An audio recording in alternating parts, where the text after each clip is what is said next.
አደገኛው መድብል የሞገስን ዶክሜንት ፈልጎ በማግኘትና ሰገንንም አሁን ላይ እንግዲህ አግኝቷት በደስታ ትገኛለች።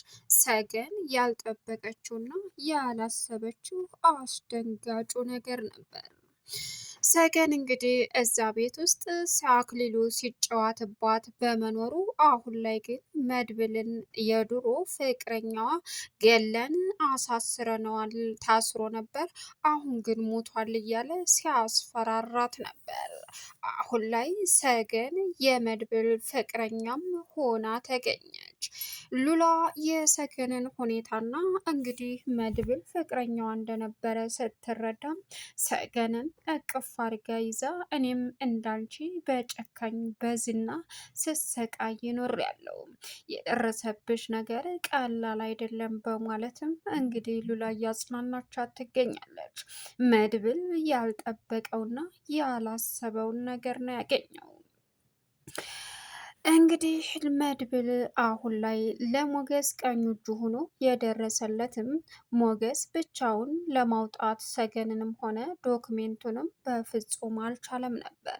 ሰገንም ዶክሜንቱን የምሰጥህ እኔን ከዚህ እንደምታስወጣኝ ሳቅና ስረዳ ብቻ ነው። እኔን ከዚህ ስታስወጣኝ ዶክሜንቱን በጣም የምትፈልገው እንደሆነ በደንብ ግልጽና ግልጽ ነው አለችው።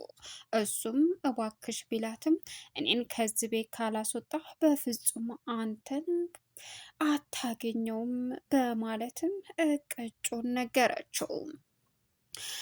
እንግዲህ አክሊሉ አሁን ላይ ኤፍራታንና እንዲሁም ደግሞ መርዙን እያስጨነቃቸው ይገኛሉ።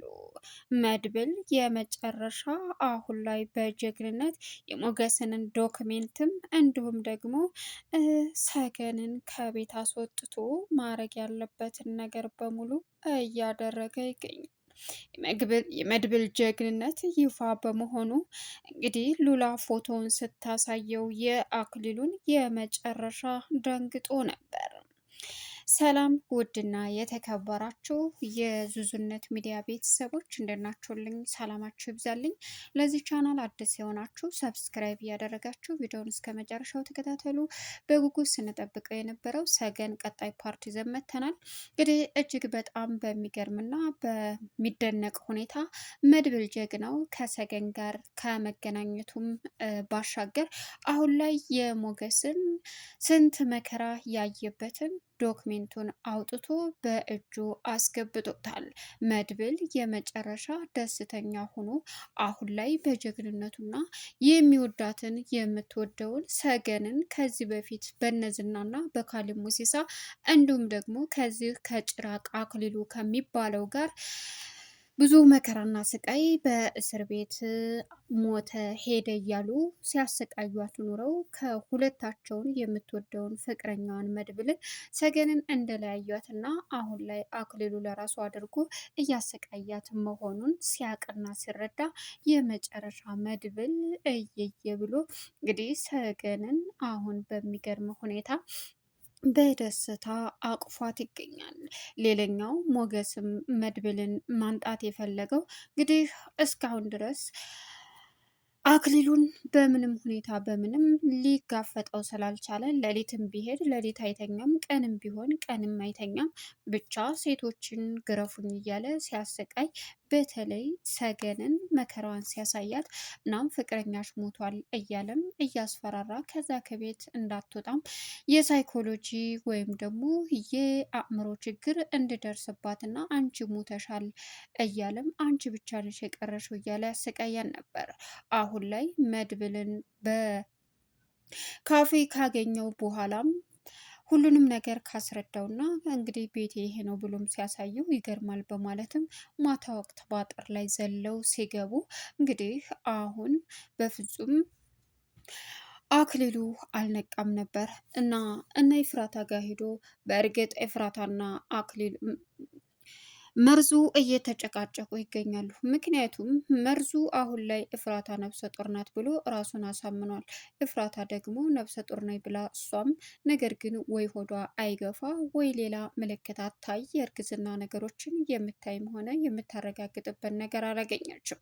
በዚህን ሰዓት ሌላ ሆስፒታል ሄዳ ቸክ ስታደርግ ነፍሰ ጡር እንዳልሆነችም ተነገራት። እፍራታ አሁን ላይ መርዙ እኮ ትወልጅልኛለሽ ብሎ ነው አብሮኛለው በምንድን ነው ማሳምነው እያለች ማልቀሷን ቀጠለች።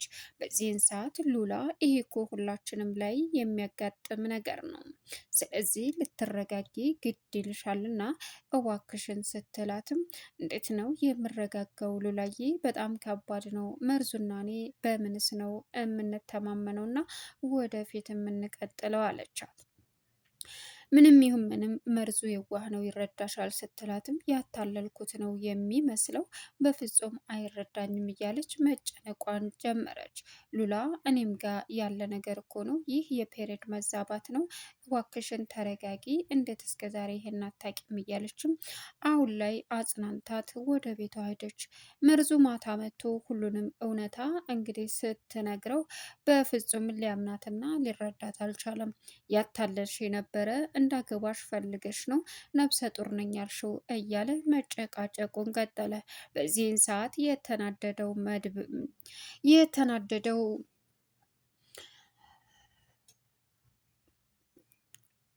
አይሚን የተናደደው እንግዲህ መርዙ በኤፍራታ ላይ አስቀያሚ ንግግሮችን ቢናገርም ነገር ግን አሁን ላይ ከበር ቁሞ አንተ ማትረባ ደሞ አንተ እምበላዋለህና ልጅ ትመኛለህ እንዴ?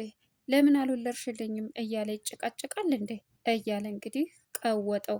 መጨረሻ ላይ በሩን ሲቆረቆር ክፈት አንተ ክፈት አለው።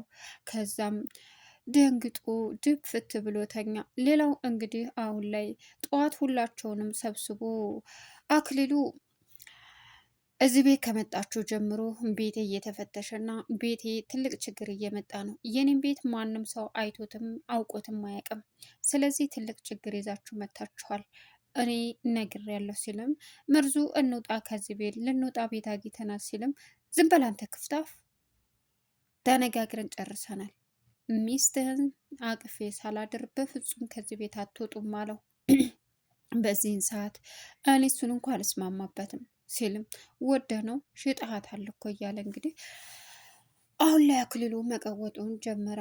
ሞገስም በሚስቴ አልደራደርም፣ እንግዲህ እዚህ ችግር ውስጥ ካስገባን እኛ የምናውቀው ነገር የለንም፣ እንደ ማንኛውም ሰው ተከራይተን መጣን አለው። ከዛም አንተን ለብቻ ላናግር በማለትም ሞገስን አናገረው። ስማ አንተ አለው፣ በሩን ክፈት። በእርግጥ በዚህን ሰዓት መድብል ገብቷል ውስጥ። ማነህ አንተ? ማለት እንደ ማንኛውም ሰው ተካርቼ የመጣሁ ነኝ። ማን ነኝ ሲልም ሞገስ ነኝ። የሆነ ነገርም አለ አለው። እኔ ምንም ነገር የለኝም፣ ግን ደግሞ እንደ ማንኛውም ሰው ተካርቼ የመጣው ሰው ብቻና ብቻ ነኝ። ሌላ ምንም ያደረግኩን ነገር የለም አለው።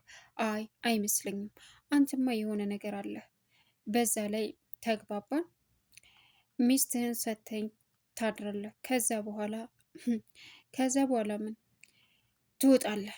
እሺ አክሊሉ ችግር የለውም። አዎ እንደሱ ነው የሚያምርብህ። አንተ መላጣ ግን ማነህ? የሆነ ነገር እንዳለ ይሰማኛል። አይ አውቃለሁ፣ በቃ ልትረጋጋ ይገባል አለው። በዚህን ሰዓት እሺ በማለትም መድብል ውስጥ ነበረ። መድብል እንግዲህ ሙጌ ይሄ ቤት የሌላ አይደል እንዳንተዬ፣ ምን ሆነህ ነው? ያበደ እኮ ነው አለው። አዎ እንግዲህ ይህንን ነው አክሊሉ ቀምቶ የሚጫወትበት አለው። በጣም ይገርማል። በጣም እኮ አሳሳቢ ነው። እንዴት ይሄ ሊሆን ይችላል ሲልም ምን ታደርገዋለህ? አሁን እናፍነዋለን። ልጅቱ ውስጥ ናት። ልጅቱ ደግሞ ዶክሜንቱን አልሰጥም ታልወሰድከኝ ብላለች። በቃ ልጅቱንም እናስወጣታለን፣ እሱንም እናፍነዋለን። መድብል ይህ እኮ ቀልድ አይደለም። ጠዋት ሲነቃ ምንድን ነው የሚያደርገው? ሰውዬው እኮ እንድቅል። ቆየን ሰውዬ ለምን ፈራችሁት አለ መድብል። ሞገስም የተፈጠረውን ነገር በሙሉ ነገረው እና ፎቶ አላችሁ ሲል መድብልም ጠየቀ። አዎ እኔ አንስቼዋለሁ አለች ሉላ። ልልስ ምን ሊሰራልሽ አነሳሽው ሲላትም እንደ አጋጣሚ አንስቼዋለሁ አለችው። ለመድብል ፎቶውን ስታሳየው መድብል የመጨረሻ ደነገጠ። እንግዲህ የአክሊሉ ጉዳይ አረመኔና ጨካኝ መሆኑ ግልጽና ግልጽ እንደሆነም ያስታውቃል። ሌላኛውና አሳሳቢው ጉዳይ አሁን ላይ የተፈጠሩት ነገሮች በሙሉ እጅግ በጣም አሳሳቢ ቢሆኑም ነገር ግን መድብል አሁን ምን ማድረግ እንዳለበት ጠንቅቆ ያውቃል። በተለይ ሰገንን ሲያይ ምን እንደሚሰማው እንግዲህ ቀላል አይደለም። የኔ ሰገን አንቺ ብቻ ነሽ የቀረሽው፣ ሴቶቹ አረብ ሀገር ሄደው አልቀዋል፣ ሴት የለም እያለ ይጫወትባት ጀመረ። እናም ፈጣሪ ሆይ ትንሽ ትንሽ ተስፋ እየሰጠኝ ነው፣ ተስፋ እየሆንከኝ ነው። ምን እንደው አላውቅም። ተስፋ ቆርጬ ሞታለች የተባልኩት እንደገና ቆሜ ልሄድ ልታደርገኝ ይሆን? እውነት በቃ ቃላት የለኝም ፈጣሪ ሆይ እያለች እንግዲህ ማመሰጋገን ጀመረች ፈጣሪዋን። እናም ያ ሰውዬ ማን ነው?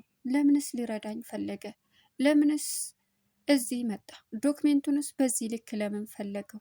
የሆነ ነገር አለ፣ ግን ደግሞ እንደሚያስወጣኝ አልጠራጠርም። ቃልም ገብቶልኛል። ዶክሜንቱ ሲል ብዙ ዋጋ እንደሚከፍልና ወደፊት ብዙ ነገር እንደሚያደርግ እየተሰማኝ ነው። ስለዚህ ተስፋ አለኝ ማለት ነው። አንተ እኮ ሙታለች የተባለችዋን በነፍስ ታሪክ ትሰራለህ፣ አይቸግርም እያለች ትላለች። እናም አሁንም እንግዲህ የመገረፍ ሱስ ያለበት ሰውየው እንግዲህ ማሰቃየቱን ቀጠለ። እሷም በጣም በሚያሳዝን ሁኔታ ፈተናዋን ቀጠለች። በእርግጥ ሞገስን ብዙ ጊዜ አድነዋለች ከዛ እያለች። እናም ሰውየው ቢጠረጥርም ማታ ማታ እንደማይተኛ በእርግጥ ለሞገስ ነግራው ነበር። ከአቅሙ በላይ የሆነው አክሊሉን መቆጣጠር ስላቃተ ጭራሽ ደግሞ እንግዲህ መርዙ በፍጹም አልረዳህም፣ አላግዝህም፣ እኔ ሰላም መኖር ነው የምፈልገው ስላለውም ሞገስ አሁን ላይ አላስቸግረህም በቃ ብሎ አምኖ ተቀበለ። እናም ቀጥታ አሁን ወደ መድብል ሄደ። መድብል ነጻ ወጣው። ቻናሉን ሰብስክራይብ እያደረጋችሁ መልካም ቆይታ ይሁንላችሁ። ሀሳብ አስተያየታችሁን ኮሜንት ላይ አስቀምጡልኝ።